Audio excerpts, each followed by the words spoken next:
Oi, gente, tudo bem? Como é que vocês estão? Eu sou a Mariana Casalvedin, estagiária no Museu de Artes Visuais Ruth Schneider, que é acadêmica do curso de licenciatura de Artes Visuais na Universidade de Passo Fundo. Então, hoje a gente vai ter um convidado e a gente vai conhecer um pouquinho do trabalho desse convidado, que é o Fernando Staller. Ele é natural de Panambi, mora em Passo Fundo há 6 anos e ele explora na fotografia dele uma fotografia conceitual com temas pertinentes da sua vivência, por exemplo, como a ansiedade. Atualmente ele é mestrando em História na linha de Cultura e Patrimônio. Vamos convidar ele aqui.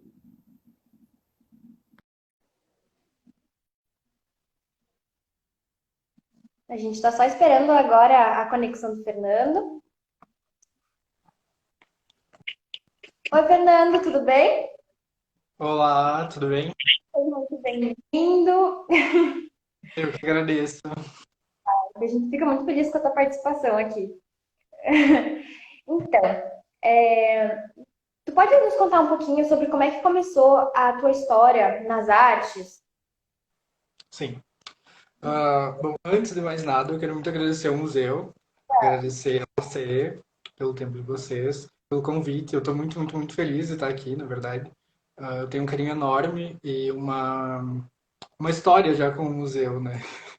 Desde o início da minha graduação. Mas então, sobre eu e as artes. Eu costumo dizer que uma pessoa que ela nasce artista. Oi? Não, desculpa, Tá. a chuva tá atrapalhando um pouco, desculpa. Mas Então, como eu ia falando, para mim, uma pessoa que é artista, ela nasce artista. É como se você nascesse com alguma voz interior, assim, que você precisa soltar ela de alguma forma, sabe? Eu sempre tive essa vontade de me expressar para além das palavras, sabe? Tipo, era uma coisa que as palavras não davam conta. E a minha relação com a fotografia começou muito cedo, porque o meu avô, por parte de mãe, ele era cinegrafista de casamentos e tal. E eu ajudava ele, tipo, eu ajudava ele desde muito cedo.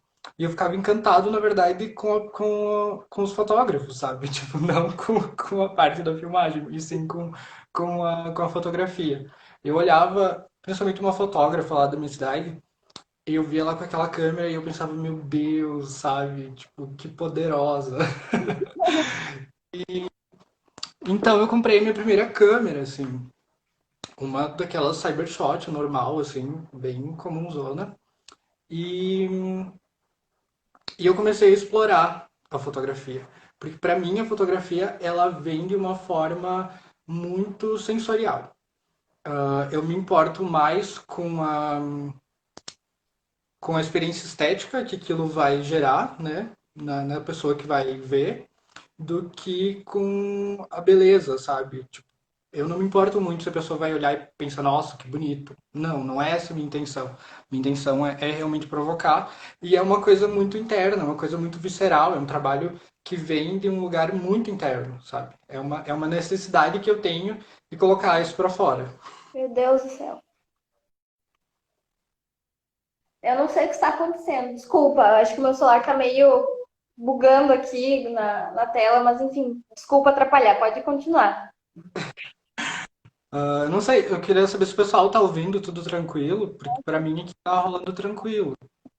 Tá, é que pra mim tá. Enfim, talvez seja só pra mim, desculpa, gente. Como é que tá o áudio pra vocês, a imagem? Tá tudo certo? Alguém só dá um ok aí que tá tudo bem. Tá. Meu irmão disse que tá tudo bem. Obrigada, pessoal. Então, Então depois eu acabei vindo pra cá, né? Pra estudar arte, porque eu tinha interesse em fazer o bacharel em artes, não a licenciatura. E o curso de bacharel ele é muito raro, né? Principalmente no interior do estado. Então eu estava muito entre Santa Maria e Passo Fundo. E quando eu olhei as grades dos cursos, eu vi que para mim fazia muito mais sentido eu vim para a UPF, porque era um curso muito mais voltado para a área tecnológica, assim, então tipo, tinha 2 semestres de fotografia, mais um semestre de fotomontagem. E o de Santa Maria ele era mais focado na plástica, sabe? Desenho plástico, tipo, muita pintura e tal. E não é muito a minha área essa, né? Na verdade, eu sou bem da fotografia. Bom, como tu comentou no começo da live, tu já trabalhou no museu, né? Tu já foi estagiária. Tu pode contar para nós um pouquinho como é que foi essa experiência e no que te agregou isso, sabe? No que, a partir do momento que você entrou lá no museu e começou a trabalhar, no que acarretou na tua vida artística. Então, primeiro eu acho que uma coisa que a gente tem que pontuar é a questão de termos um museu de artes em uma cidade do interior do Rio Grande do Sul, principalmente. Que é um estado em que a arte acaba ficando meio que de lado, assim. Principalmente quando a gente começa a estudar a história da arte gaúcha, a gente percebe que é uma arte muito atrasada, muito atrasada. Se o Brasil já era atrasado no geral, enquanto em comparação com o restante do mundo, o Rio Grande do Sul tava tipo É, dormindo, sabe? Então, se a gente pensar que Passo Fundo é uma cidade do interior do norte do estado e a gente tem um museu de artes aqui, tipo, poxa vida, isso é muita coisa, sabe? Muita coisa mesmo. Na minha primeira semana aqui em Passo Fundo, eu estava andando pelo centro e eu não sabia que existia um museu de artes aqui. E eu cruzei na frente do museu e eu olhei a placa e eu disse, opa, um museu de artes, como assim? E daí eu vi a plaquinha lá de entrada gratuita, né? Porque é acadêmico, né? E daí eu resolvi entrar e eu fiquei muito apaixonado, assim, porque é muito surreal, sabe? Você tá caminhando, tipo, na Avenida Brasil, com o mundo acontecendo, e daí do nada você entra e tem contato com um mundo tão sensível que é a arte, né? E daí logo quando eu soube, né, da existência do museu, eu botei na minha cabeça, eu preciso fazer estágio aqui, eu preciso fazer estágio aqui, eu preciso fazer estágio aqui. E daí foi algumas tentativas, e quando eu estava na metade para o final da minha graduação, eu fui chamado e eu tive a oportunidade de fazer 1 ano e meio de estágio no museu. E para mim é uma experiência tipo impagável. Por quê? verdade. Porque em comparação com os meus outros colegas, isso eu posso dizer tipo tranquilamente, eu sei que eu tive uma experiência que eles por enquanto não tiveram, sabe? Não tem essa noção de como funciona um museu, como montar uma exposição. Tipo, essa é uma experiência fantástica, porque você vivencia todo o funcionamento do museu. Você pensa exposições, você ajuda a montar as exposições, você entra em contato direto com os artistas, sabe? Então, é uma experiência que é muito ímpar na vida de qualquer pessoa que se interesse por arte, né? Com certeza. Então, agora a gente vai falar um pouquinho mais do seu trabalho. O que te motiva a produzir? Né? Qual que é a tua inspiração principal? Como é que funciona o teu processo criativo e como é que você constrói as suas obras? Qual a importância disso para você? Então, como eu falei antes, o meu trabalho ele é muito visceral, assim, tipo, ele vem de um lugar muito interno e geralmente é de algum lugar que talvez não seja tão bonito, sabe? Por exemplo, a minha primeira exposição que se chamava Crooked Nature, que traduzindo-se é Natureza Torta, que foi o tema do meu TCC, inclusive, ela era inteira, uma série inteira sobre o meu transtorno de ansiedade. Então, eu precisava explorar esse lado, esse demônio, né, que era a minha ansiedade, e essa foi a forma que eu achei e que super fez sentido para mim, assim. Então, eu acho que vem muito das minhas referências também, porque para mim um referencial é Frida Kahlo, com certeza. Tipo, ela é minha musa inspiradora, e não só pelo fato, ó, tem até ela aqui, ó. Não só pelo fato da questão do autorretrato, né? Porque eu trabalho com autorretrato. Mas pela questão da temática dela. Porque ela colocava nas pinturas coisas que não eram bonitas, coisas que para ela eram dolorosas, que para ela machucava. E ela colocava aquilo tão explícito ali nas pinturas, que você estava lendo uma página de um diário dela, de tão cru e visceral que é aquilo, sabe? Então, e essa foi uma experiência muito interessante para mim, assim, na minha primeira exposição, porque, tipo, faltando meia hora para a abertura da exposição, a minha vontade era de subir, derrubar todos os quadros e, tipo, não vai ter mais. Porque como era um trabalho que ele vinha de um lugar tão íntimo e tão feio, digamos assim, para mim olhar para aquelas paredes e ver o Fernando lá, tipo, da forma com que as pessoas talvez não conheçam, sabe? Era um pouco assustador. E outra coisa interessante é que geralmente quem é muito próximo a mim costuma não gostar do meu trabalho, justamente por causa desse lado mais sombrio, sabe? Porque eu sou uma pessoa muito pra cima, eu tô sempre pra cima, tô sempre sorrindo, tarará, e, e as minhas obras elas vão para um outro caminho completamente diferente, assim, sabe? Então, é uma coisa, tipo, muito interna. Geralmente não é uma coisa pensada também, é uma coisa que vem do nada. Ahn, Como eu trabalho com autorretrato, para mim isso é muito tranquilo, porque então eu sempre tenho o modelo à disposição.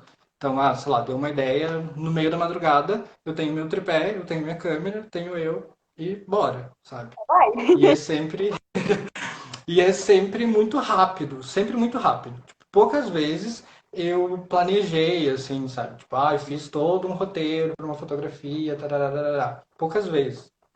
Acontece, acontece, sabe? Quando eu tenho alguma ideia, principalmente agora, nessa nova fase, assim. Porque eu digo que a minha poética passou por algumas fases, sabe? Por exemplo, a minha poética do meu TCC, do Crooked Nature, era uma poética muito diferente. Porque, por exemplo, ela era uma série composta por 10 fotografias, e essas 10 fotografias, elas se complementavam. Então, tipo, todas elas se amarravam e formavam um conceito. Então, ela era uma exposição que, assim, claro, funcionaria sozinha, cada peça sozinha, por exemplo, tem uma das peças que para mim é o carro-chefe da série, que faz parte do acervo do museu, que é, tipo, o meu orgulho, assim. E elas funcionam de forma separada, com certeza. Tipo, mas elas têm uma outra força quando amarradas todas juntas, sabe? Porque todas estão falando sobre um mesmo assunto e mostrando várias faces desse transtorno, sabe? Já é muito diferente da minha poética atualmente, que cada obra ela se amarra e se completa sozinha, sabe? Ela sozinha carrega todo um conceito e toda uma história e não precisa de mais nada. Claro, elas funcionam todas juntas também, como na minha última exposição que eu fiz, mas você pode ler cada uma separadamente e vai ser super tranquilo. Legal. Ai, então, nos seus trabalhos, a gente percebe que você aborda alguns tabus, que nem a morte, o diabo, enfim. E isso entra bastante. Yeah. Ai, lindo! E o que você busca discutir com isso? Tu tem essa intenção de chocar as pessoas ou é uma coisa que flui, sabe? Que tu acha que assim, não, eu tenho que botar pra fora isso, botei pra fora, ou é uma coisa mais que tu pensa, não, eu quero, pá, sabe? Causar. Chocar! Não, então, eu acho que como eu falei, todas as minhas obras elas são em cima da minha vivência, né? Enquanto pessoa, enquanto jovem gay, assumidíssimo. Então, por si só, por várias vezes já fui um tabu para as pessoas, entende? Então, para mim, falar sobre essas coisas é tranquilo, sabe? E é o que me inspira, na verdade.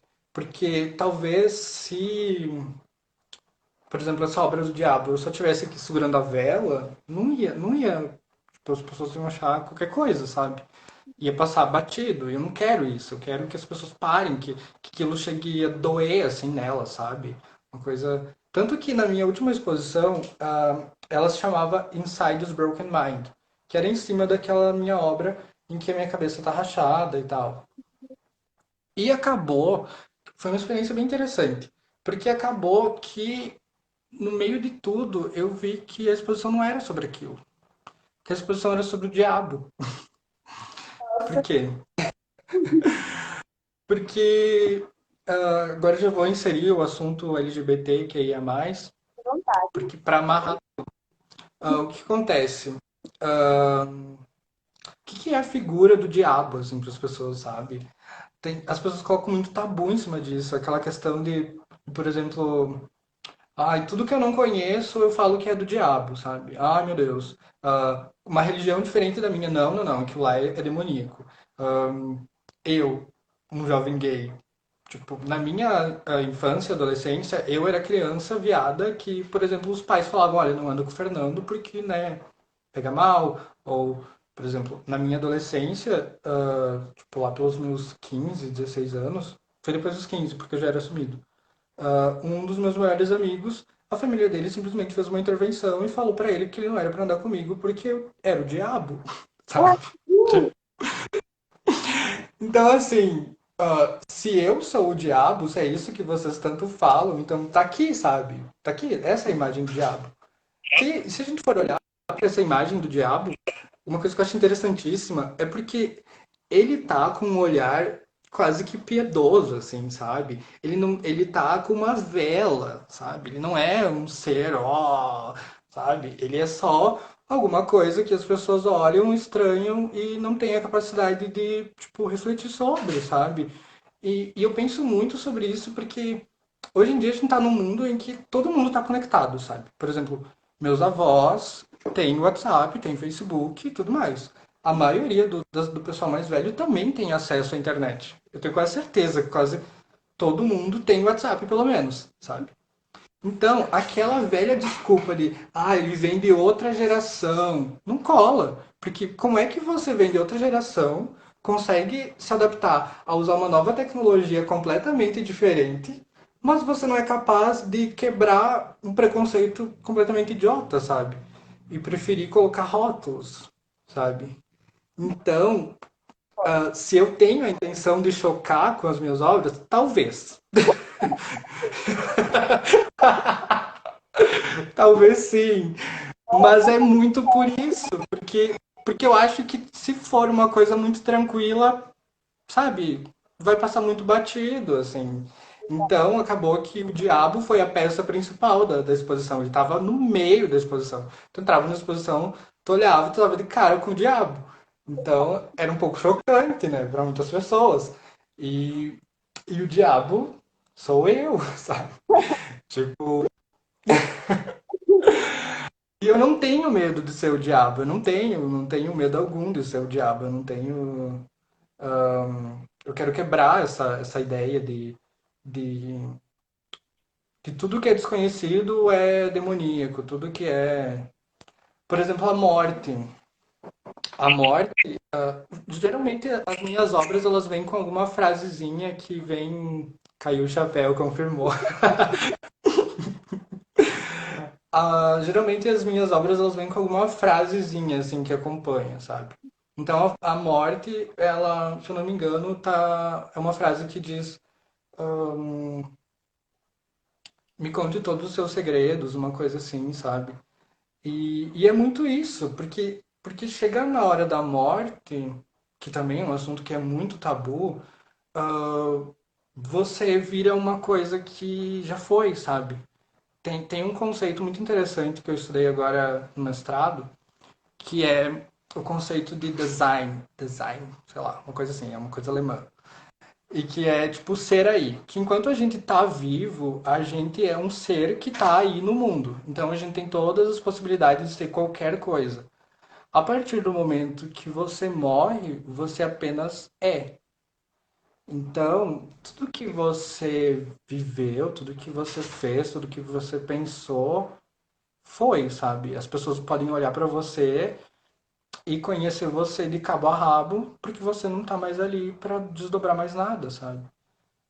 Então, enfim, são assuntos que são tabus, mas que são. Eu gosto de cutucar essa ferida. importante, eu sou do teu time. Então, pode falar um pouquinho para para nós, na tua opinião, qual que é a importância de se posicionar LGBTQI+, né, no meio artístico, né? Nossa, eu acho que a importância de se posicionar enquanto LGBTQIA+, não é só nas artes, é em qualquer lugar, sabe? Tipo, passou da hora da gente não ter mais medo, porque a gente tem uma vida, sabe? Uma vida só, e depois acabou. A gente não sabe o que vem depois. Pra mim acabou, não tem mais nada. Então, se eu ficar pensando no que os outros vão pensar de mim ou vão, sabe? Não. Tanto é que eu me assumi, tipo, com 15 anos de idade. Eu era muito novo, sabe? Faz 10 anos que eu sou assumido. E desde então eu nunca coloquei o pé de volta pra dentro do armário. E jamais vou colocar, porque É pra fácil. quê? Então, pra mim é muito importante bater nessa tecla, bater muito nessa tecla, até as pessoas cansarem, sabe? Porque a gente vem de uma sociedade super heteronormativa em que os homens héteros, principalmente, vamos falar a verdade, acham que podem fazer o que querem e que eles são os donos do mundo e que todo mundo tá aos pés dele. E não é bem assim, sabe? Não é nada assim. Então, eu acho muito importante a gente bater nessa tecla, tipo, muitas vezes. Quantas vezes foram necessárias, assim. Tipo, quando as pessoas estiverem cansadas, continua batendo, fala, continua, sabe? Porque, porque é isso, a gente precisa do nosso lugar, sabe? A gente precisa ter a segurança de andar na rua, por exemplo. A gente precisa ter a segurança de poder fazer o que a gente quiser sem ter medo de que uma pessoa vá lá sei lá, dê um tiro na tua cara assim, pelo fato de você ser gay, sabe? Ou ser lésbica, ou ser trans. E ser trans no Brasil, tipo, É bem difícil. isso é um assunto que a gente precisa tocar, sabe? Porque, inclusive, uma das minhas obras, ali tá a Elka, Maravilhosa. a Elka é minha melhor amiga. E a única obra que tem no meu feed que não é um autorretrato é a da Elka. E é um retrato lindíssimo, assim, que, tipo, me emociona muito falar sobre, porque eu acompanhei toda a transição da Elka, né? Toda a transição. E pra mim é um retrato que ele traz uma força muito forte. Tipo, o rosto dela quase não aparece. O cabelo dela tá meio que sobre o rosto dela. Mas, pra mim, é um retrato que mostra ela de uma forma que eu jamais vi, sabe? Pra mim, aquilo é a Elka.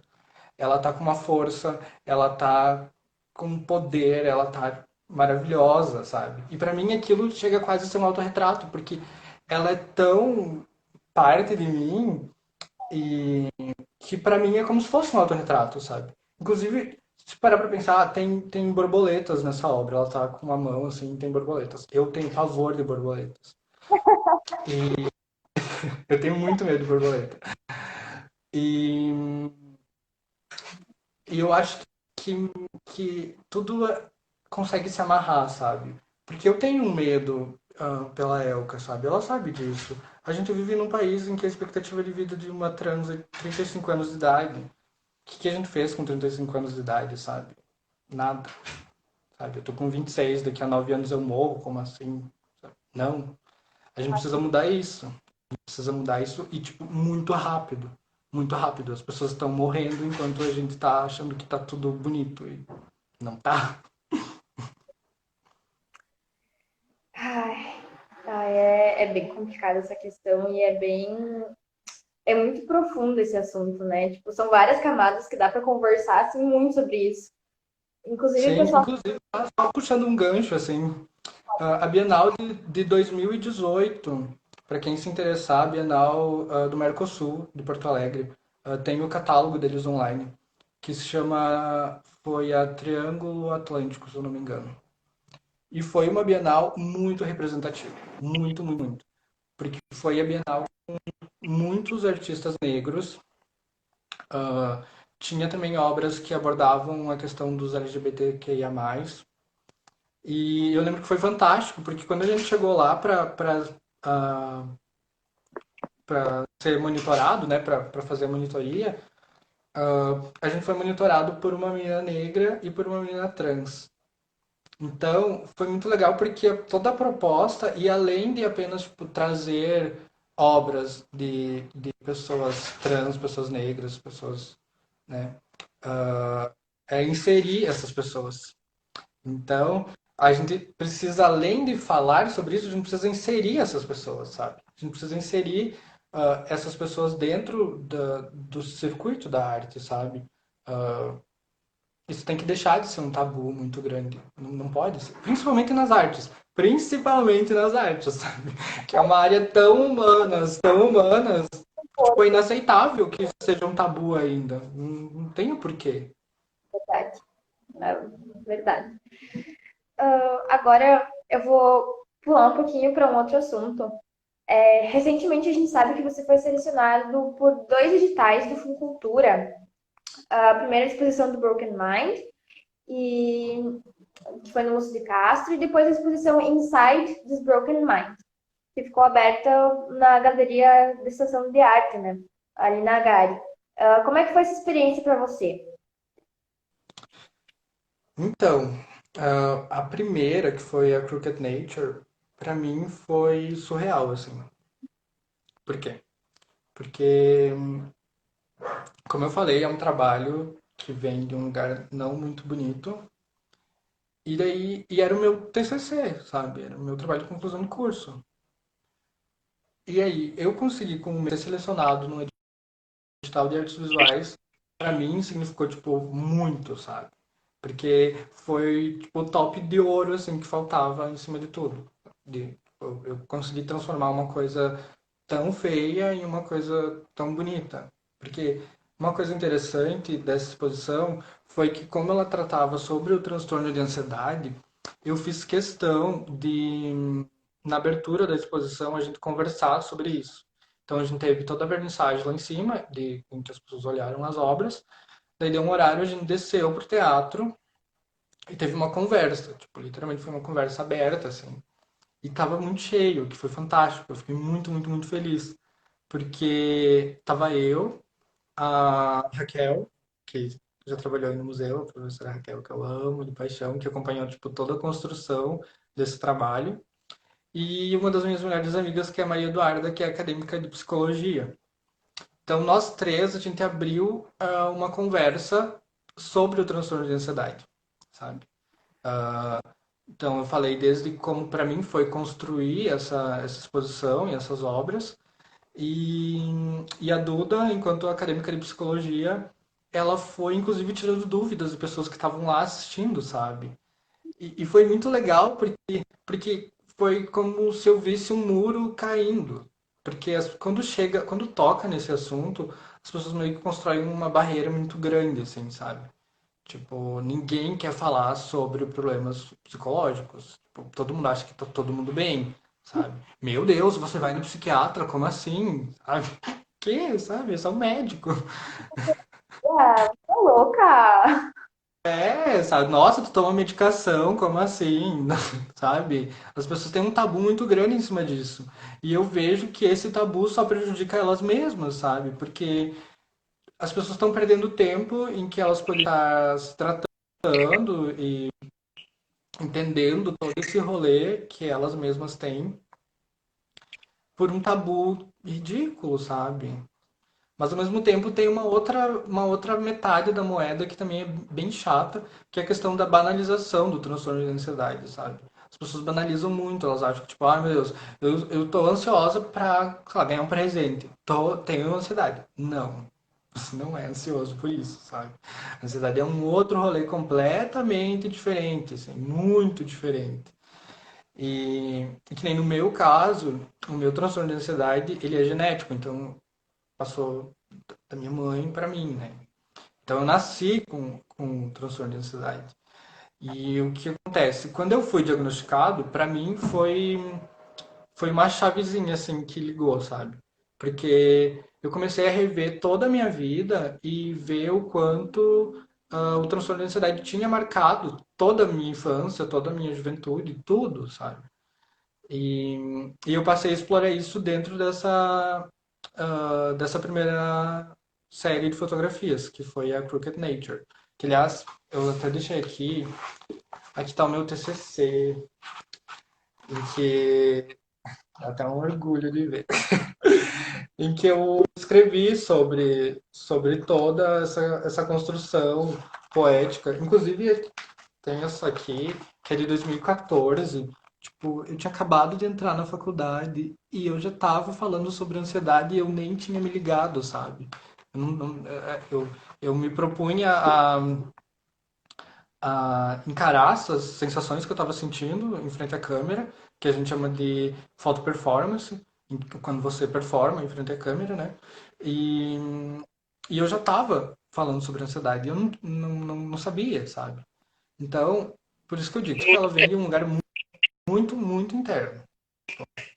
Ela vem de um lugar que já estava ali dentro de mim e só botei para fora, sabe? Então eu tenho um carinho muito grande por essa primeira exposição e por essa primeira seleção no edital. Uhum. Porque foi a minha inserção no sistema das artes, né? Porque parece que enquanto a gente está só produzindo e não tem um retorno disso, sei lá, um aval de alguém, a gente não se sente artista o suficiente, o que é ridículo, porque a gente tem que se sentir artista por si só, sabe? A Sim. gente não deveria ter a validação de ninguém, tipo, olha, você é um artista. Mas eu tenho um carinho muito grande por essa primeira seleção do edital.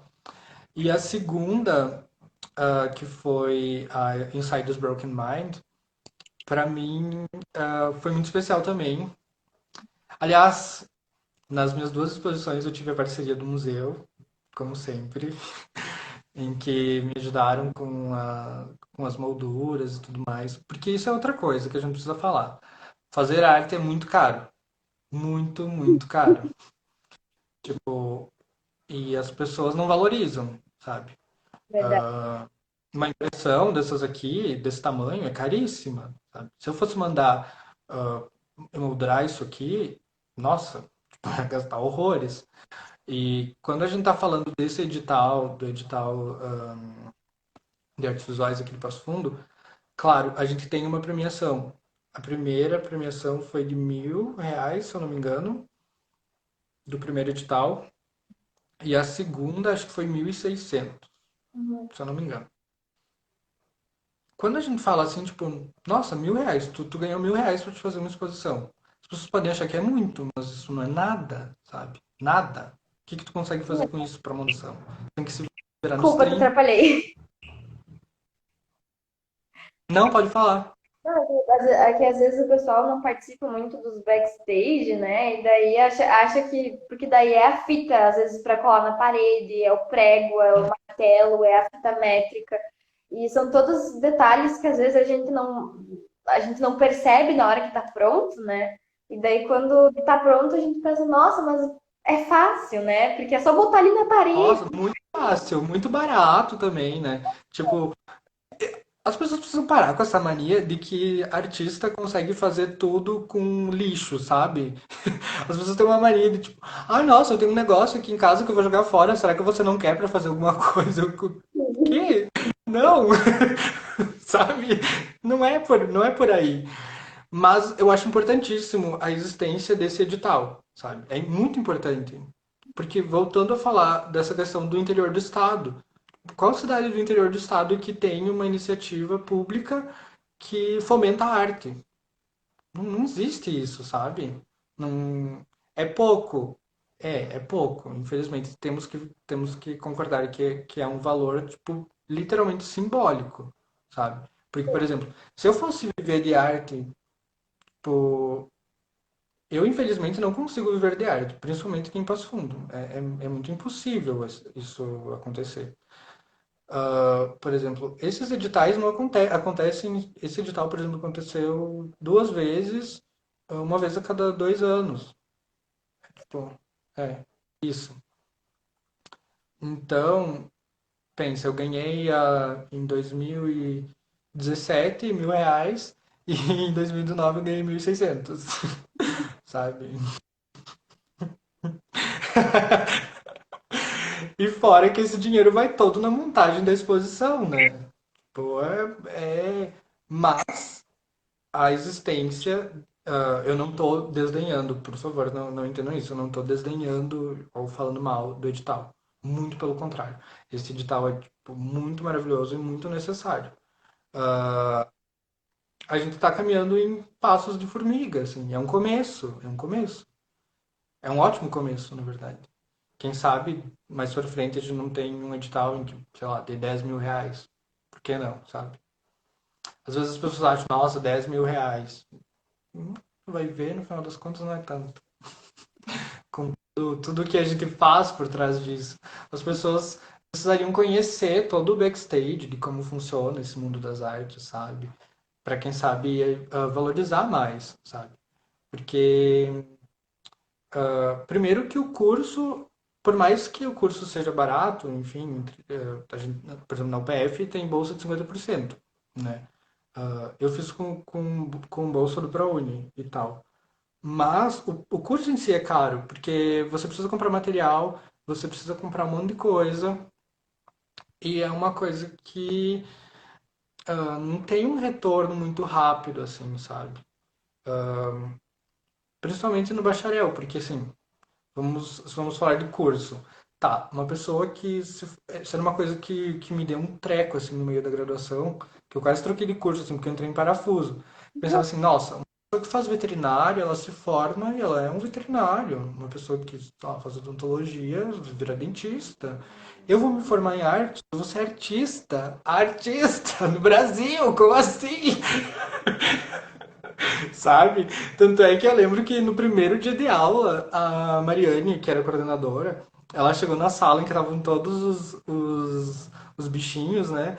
E ela falou: artista também come, paga. Exato, Ana. Muito isso. A gente não paga conta com likes, nem com indicação. Mas eu lembro que a Mariane chegou na sala em que estavam todos os bichos e ela falou: se tem alguém aqui que tá fazendo esse curso porque os pais obrigaram, levanta a mão. Tipo, ninguém levantou a mão, né? Porque quem é que foi fazer arte? Porque os pais obrigaram. A gente faz arte por amor, porque a gente ama, assim. Tipo, eu amo as artes, eu não me vejo fazendo qualquer outra coisa, sabe? Eu amo demais, eu amo muito, muito, muito, muito, muito mesmo, assim. Tipo, a arte é o que me completa e é o que me faz humano, me faz ser o Fernando. Eu sou o Fernando porque eu faço arte. Sem ela, eu acho que eu ia estar muito perdido, assim, eu ia estar muito. Sei lá onde é que eu ia estar. Essa possibilidade, né? Não existe outra possibilidade. Então, tu pode falar um pouquinho do teu trabalho do mestrado? Que tu tá falando um pouquinho sobre a vida e a obra da Roseli Dolesque Preto, né? E ela é uma das idealizadoras aqui do Museu de Artes Visuais de Tinalha, né? E a gente, né, peço que tu fale um pouco para nós e qual a importância, né, que você vê de todo esse contexto, né, que a Roseli viveu, que, né, você cada vez mais está estudando. Pode contar um pouquinho para nós? Claro, com o maior prazer. Eu sou suspeito para falar porque eu sou completamente apaixonado pela Roseli. Muito apaixonado. Em 2016, eu fazia estágio no museu e foi o ano em que teve uma exposição em homenagem a Roseli, por causa dos anos do museu. E então o museu conseguiu o acervo emprestado, né? Porque todo o acervo da Roseli praticamente inteiro tá com a família, tá com o marido da Roseli. Inclusive o próprio museu tem pouco material dela. E principalmente obras, né? Tipo, tem pouquíssimas obras. E quando eu vi a obra dela, aquilo me impactou de uma forma, assim, que eu não sei nem explicar. Porque eu acho que vai muito com a minha poética visual, assim, também. Mesmo que extremamente diferente, conversa. Por quê? O trabalho da Roseli também não vem num apelo estético pro belo, assim. Muito pelo contrário. Ele vai pro grotesco, ele vai pro chocante, ele traz tabus muito grandes dentro de toda a poética dela, ela traz todo. Então, foi um amor muito instantâneo, assim, sabe? Principalmente as gravuras, eu vi as gravuras dela e fiquei, meu Deus, como é que as pessoas não conhecem essa mulher, sabe? Porque tipo, quem estuda artes aqui no PF, infelizmente a gente não fala sobre a Roseli no curso, sabe? Isso não. Mas é justamente porque isso existe essa grande lacuna de pesquisa sobre ela, sabe? A Prolu fez um trabalho maravilhoso, inclusive quem não leu, por favor, leia a dissertação da Prolu Campana, que se chama Museu para quê? Para quem? Em que ela aborda todo o nascimento do Mavres, né? Tipo, todo o processo de como surgiu o Mavres, todas as relações. E a minha dissertação ela já vai para um outro lado. Tipo, claro, eu admiro muito o trabalho da Roseli enquanto coordenadora do museu, enquanto idealizadora do museu, sabe? Enquanto professora, eu admiro muito, muito. Mas o meu propósito é construir a Roseli enquanto artista. A minha dissertação, na verdade, vai ser uma biografia artística da Roseli. É localizar ela dentro da arte, da história da arte do Estado, assim. Porque se a gente pensa em história da arte, vou falar bem rapidinho sobre isso, porque é um assunto com muitas camadas. Se a gente pensa em história da arte, a gente pensa numa história da arte europeia, principalmente, né? Quando a gente pensa numa história da arte brasileira, muita coisa acaba ficando de fora, sabe? Por quê? Porque a gente foca nos grandes centros, sabe? Tipo, Rio, São Paulo. Houve uma época em que Porto Alegre estava ali no top 3 dos lugares que mais tinham um sistema das artes, né, e tal. E, mas o que acontece? A Roseli, por ser do interior do estado, né, ela sempre estava na capital, porque ela frequentava o ateliê de gravura em Porto Alegre. Ela viajava horas todo final de semana para ir para lá, mas ela não foi morar lá, ela continuou morando aqui. E também tem toda essa questão de ser mulher, né? Eu acho que o nosso trabalho hoje em dia, enquanto pesquisadores de arte, é rever todas essas minorias que acabaram ficando de fora por algum motivo, Uhum. sabe? Seja por ser mulher, seja por ser negro, seja. Enfim, porque, porque quando a gente escolhe falar sobre alguma coisa, a gente está escolhendo deixar de falar de outra coisa, sabe? E por muito tempo foi deixado de falar sobre mulheres na arte, sobre negros na arte, sobre pessoas do interior na arte, sabe? A Roseli tem um trabalho impecável, sabe? Impecável. O trabalho da Roseli é tipo, meu Deus, não é porque eu sou fã do trabalho dela, mas é porque o trabalho dela é realmente muito bom. É uma poética assim redondinha, com um conceito redondinho, com tudo muito, nossa, é incrível. E é uma pena que as pessoas não conheçam, sabe? Tipo, pouquíssima gente conhece a Roseli. E aí que tem uma dualidade muito grande em cima dela, porque se a gente pensar, Passo Fundo, o maior espaço cultural da cidade é o Espaço Cultural Roseli do Leste Preto, que abriga o museu, o teatro, a biblioteca, a Academia Passo Fundense de Letras. Então, a cidade assume o papel da Roseli enquanto uma pessoa importante. Tipo, sabemos que Roseli foi uma pessoa importante. Mas do outro lado da moeda, a gente tem uma cidade que não tem ideia de quem é a Roseli, sabe? E quando eu fui. Uma coisa que me deixou muito triste, na verdade, foi quando eu fui olhar a pasta da Roseli aí no museu, né? Com as reportagens e tudo mais.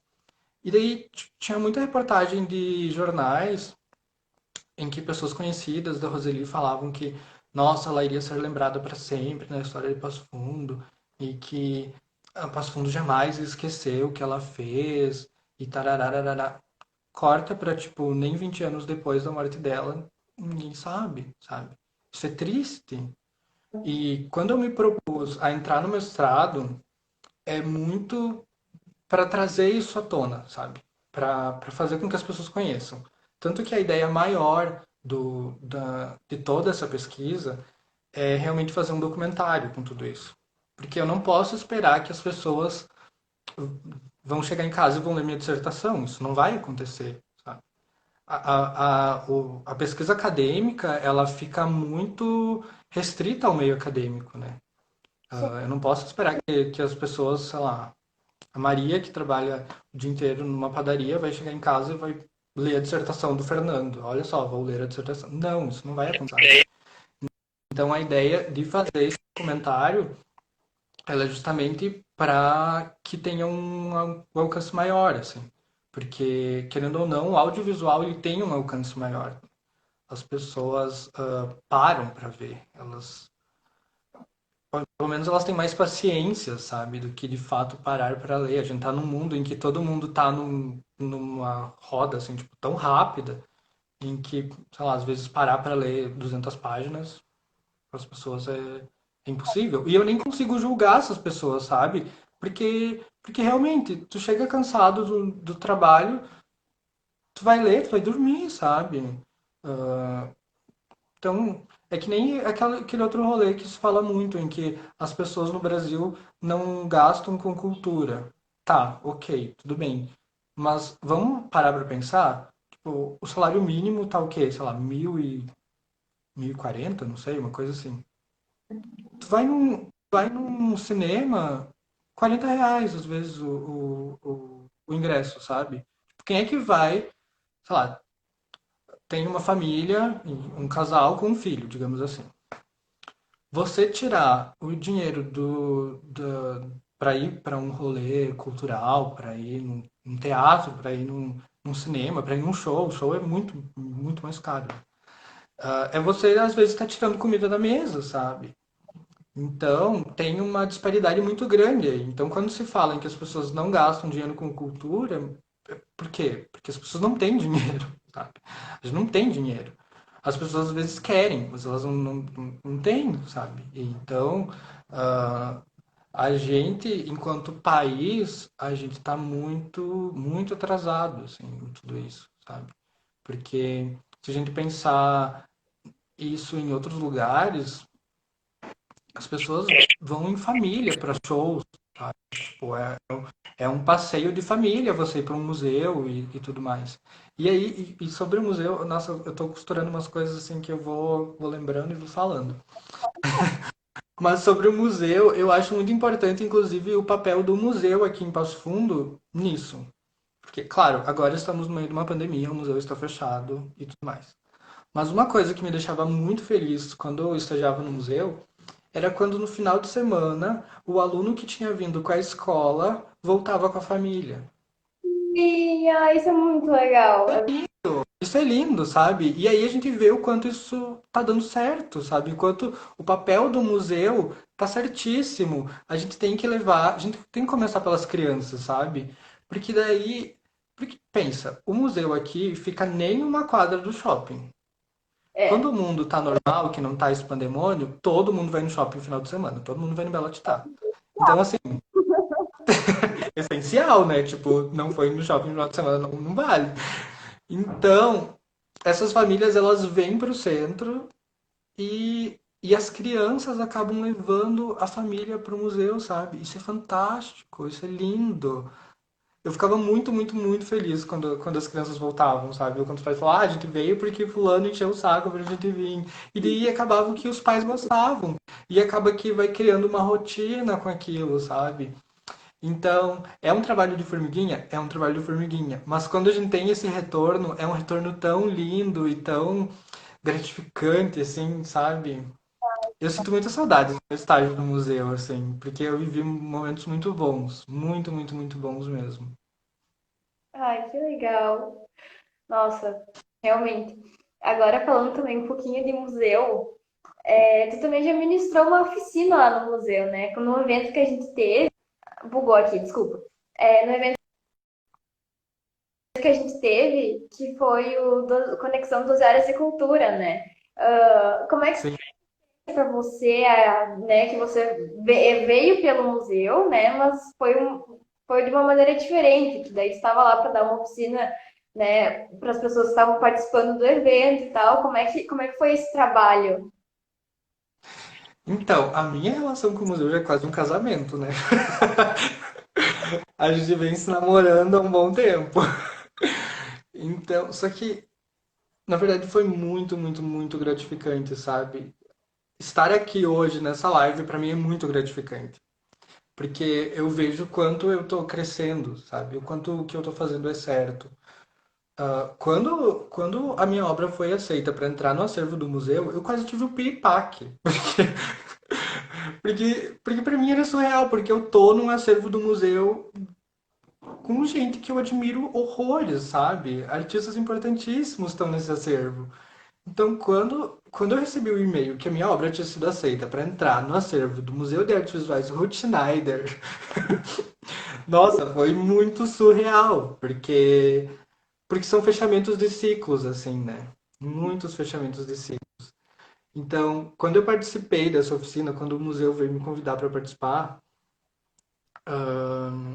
foi uma experiência muito engraçada, gratificante. Foi tipo um misto de emoções, assim, porque eu passei um ano e meio ali, né, ministrando oficinas, mas porque era o meu trabalho, tá ali ministrando oficinas para os alunos. E quando o museu vem e me procura para que eu participe de um evento em que eles estão pensando para a comunidade, tipo, poxa vida, sabe? Isso mostra que o que eu estou fazendo está rendendo alguma coisa, sabe? As pessoas têm interesse. É a mesma coisa quando eu participei, por exemplo, da Semana das Artes na UPF, em que o curso me convidou também para me dar uma oficina lá. E muito engraçado, por ironia do destino, a sala que me deram para mim aplicar a minha oficina lá na UPF, lá na FAC, foi exatamente a sala que eu tive a minha última aula na graduação. Ah, meu Deus! Sala 206, que aliás é o número do meu apartamento. Meu Deus do céu. Então, são nesses momentos em que eu olho para toda essa caminhada que eu tenho nas artes, toda essa construção, minha construção enquanto artista, que eu vejo que vale a pena, sabe? Para mim é muito gratificante. Eu amo demais ensinar, eu amo demais dividir tudo que eu sei. Eu amo demais falar sobre arte, assim. Meu Deus, quer falar sobre arte? Me chama que eu vou ficar horas e horas falando sobre. Então, ah, essa minha relação com o museu, ela tá cada vez tipo mais próxima, assim. Eu não consigo me imaginar sem esse laço, eu e Museu de Arte, sabe? Porque é uma entidade que eu sei que eu posso contar sempre, sabe? Eu construí essa relação com o museu e para mim é uma relação muito bonita, assim, porque é muito sincera, muito, muito, muito sincera. Tanto é que antes da pandemia, qualquer horáriozinho que eu tinha, eu estava enfiado no museu, sabe? Porque eu amo estar ali. Eu amo estar nesse ambiente cercado de arte, cercado de gente falando sobre arte, montando exposição e tudo mais. Então, para mim, sempre que o museu lembra de mim, né, é muito especial, muito, muito, muito, muito especial mesmo. Ah, a gente fica muito feliz com isso, porque eu achei, né, por você e por todo o pelo seu trabalho, pela tua trajetória lá, toda vez assim, a gente sempre conversa e lembra do Fernando assim com muito carinho. Ah, o carinho é recíproco, muito recíproco. Então, agora a gente já tá chegando quase no finalzinho, falta 5 minutos para acabar, meu Deus, a gente ficou conversando e o tempo. Nossa, eu falo demais, gente. Deixa, eu vou falando.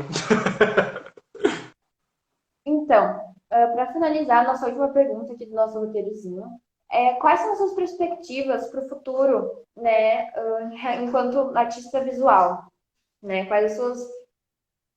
Conta aí pra nós. Sim. Então, atualmente, querendo ou não, eu estou mais dedicado à parte teórica, né? Eu estou mergulhando de cabeça na parte teórica. Uhum. Claro que essa minha veia artística, prática, nunca vai embora. Nunca, nunca, nunca. Mas eu, atualmente, estou mais focado nos estudos. É um momento muito, muito. Porque o mestrado exige muito, né? A gente precisa estudar demais. É bom ser mestrando, mas a parte ruim de estar no mestrado é que você tem que fazer as coisas. Então, mas enquanto artista, eu Eu tenho muita vontade de voltar a aplicar oficinas, assim, sabe? Muita vontade. Eu amo ensinar. Eu quero muito expor mais, eu quero muito.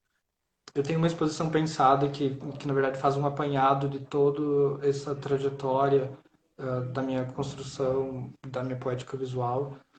E, e são coisas que eu quero muito que aconteçam num futuro próximo, assim. E quem sabe me inserir mais no sistema, tipo, Porto Alegre, enfim, porque querendo ou não, o sistema da arte gaúcho ainda se encontra somente em Porto Alegre, né? Então, gente, a gente tem mais uns 5 minutinhos. A gente vai abrir para pergunta. Se vocês tiverem alguma pergunta para fazer para o Fernando, a gente tem um tempinho ainda. Se vocês têm alguma dúvida, Eu, podem. Oi? enquanto isso, se o pessoal vai mandar dúvida, enquanto isso eu quero deixar umas dicas de leitura para as pessoas. Quem puder, compre esse catálogo aqui, ó, do passado ao presente, as artes plásticas no Rio Grande do Sul. É um catálogo que vocês só vão encontrar em sebo, assim, tipo, na estante virtual vocês encontram. E é uma leitura que, para quem estuda a arte no Rio Grande do Sul, é uma leitura rápida, porque é um catálogo, é muito rápido. E ele te dá um apanhado de toda. De como foi essa construção da história da arte no Rio Grande do Sul, né? De uma forma bem sucinta. Tipo, é muito sem enrolação. Meu irmão perguntando quando que eu vou ir buscar os quadros da minha exposição. Porque a minha exposição acabou e eu tenho que devolver as molduras para o museu. Mas aí se instaurou o pandemônio no mundo e tá tudo aqui em casa. Quer dizer, uns estão aqui em casa e outros estão na casa da minha mãe. Meu Deus do céu, Ah, gente. outra leitura muito boa que eu tô fazendo é a gravura no Rio Grande do Sul. Que daí foca bem na questão da gravura no estado, que é uma expressão artística muito importante para a história da arte gaúcha, né? Tipo, a gente tem o grupo de Bagé, enfim, que são coisas que eu tenho lido para minha dissertação, né? Só aviso, quem for estudar a história da arte gaúcha, vá com muita paciência, porque vocês vão passar muita raiva, muita raiva, muita raiva mesmo. Processo. Agora, 2 minutinhos para acabar o nosso tempo, e daí o Instagram nos corta. Então, Sim, gente, muito obrigada pela participação de vocês, pela interação de vocês aqui. Né? Muito obrigada pela tua participação, Fernando. Isso foi muito legal, muito importante. eu agradeço. Agradeço muito, muito, muito imensamente ao museu por me dar esse espaço. A todo mundo que tirou um tempinho também para assistir, meu muitíssimo obrigado mesmo. Isso conta muito para gente que está lidando com a arte, né? Tipo, trabalhando com a arte. Qualquer retorno para a gente é gratificante, porque às vezes a gente se sente meio perdido em tudo isso. E será que tudo que eu estou fazendo está valendo alguma coisa? Tá? As pessoas estão dando bola? Que é isso que está acontecendo? Então, é muito importante que esses momentos aconteçam, que continuem acontecendo. Esse papel do museu fazendo essas lives é um respiro no meio de toda essa loucura que está acontecendo. Com certeza. Então, gente, obrigada por vocês assistirem, obrigada pela participação de vocês. A gente espera vocês também nas nossas próximas lives. Acompanhe a gente nas redes sociais. E muito obrigada, gente. Espero que vocês tenham uma boa noite. Boa noite, todo mundo. Um beijão.